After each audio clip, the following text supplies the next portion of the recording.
يا الله، بسم الله الرحمن الرحيم. هذا اللقاء أهميته تكمن تمام. بالمقطع الزمني الحالي، بالفترة الحالية، خاصة صحيح. بعد الحديث عن قضية القناة الجافة، قناة الحمالين التي نعم. سميت زورا بالقناة التنمية. نعم. وحديث المسؤولين العراقيين كوزير النقل ومستشار رئيس الوزراء والمتحدث باسم الحكومة لنفي ما اسموه يعني بطريق الحرير، وأن هذا غير موجود وغير واقع وإلى آخره من كلام كان مستغرب ومستهجن جدا، وإن دل على شيء هو يدل بكل بساطة وبكل وضوح على جهل المسؤولين العراقيين المتحدثين بهذه المبادرة العالمية التنموية الكبيرة. أحسنت.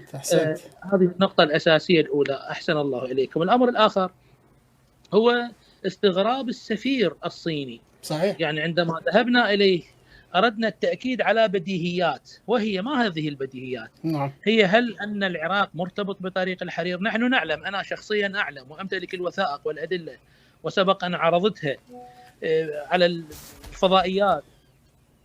أنا متيقن هذا أمر يعني لا أشك فيه يعني أبدا.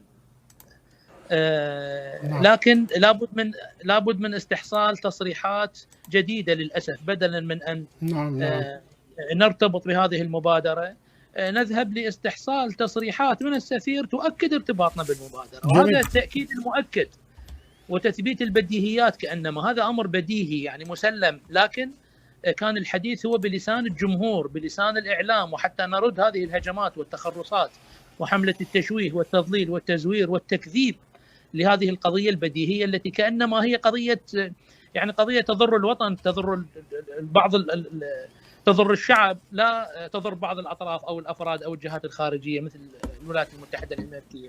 لذلك نستغرب أحيانا وجود هجمة مضادة تسطح وتسخف أحيانا هذا الطرح وهذا الكلام، كما سمعناه اليوم وأمس عندما صرح السفير بأنه الحرير ليس طريق، يعني وليست خرائط. نعم. هناك ليست خرائط ولا توجد خرائط للحرير، وكأنما هذا شيء جديد. 就说李书向大使国家确认一下，就是没有存在所谓的官方路线图像的说法，是吗？不是修一条路呀。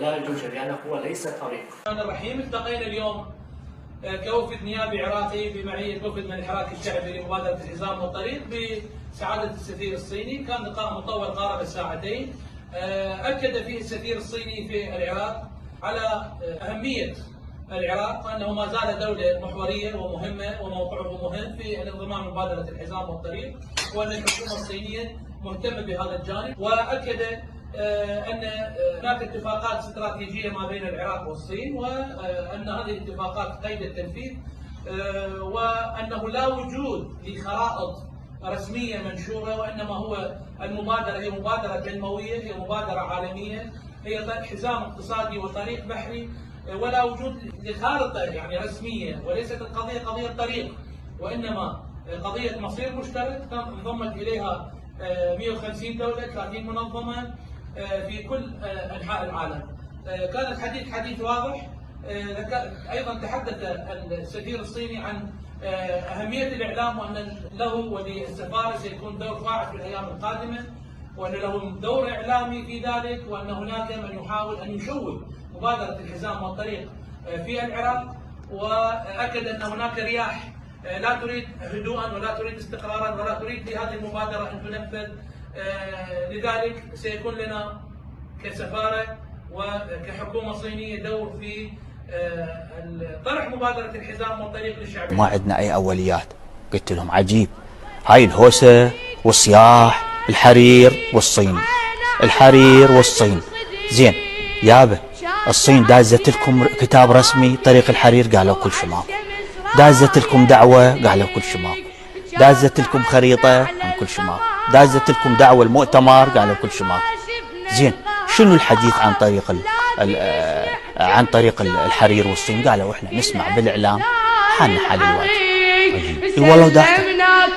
زين ما حد داعينا ولا حد ابدا ما الى الموضوع، ما الى اساس في وزارتي. وما واحد يسلم.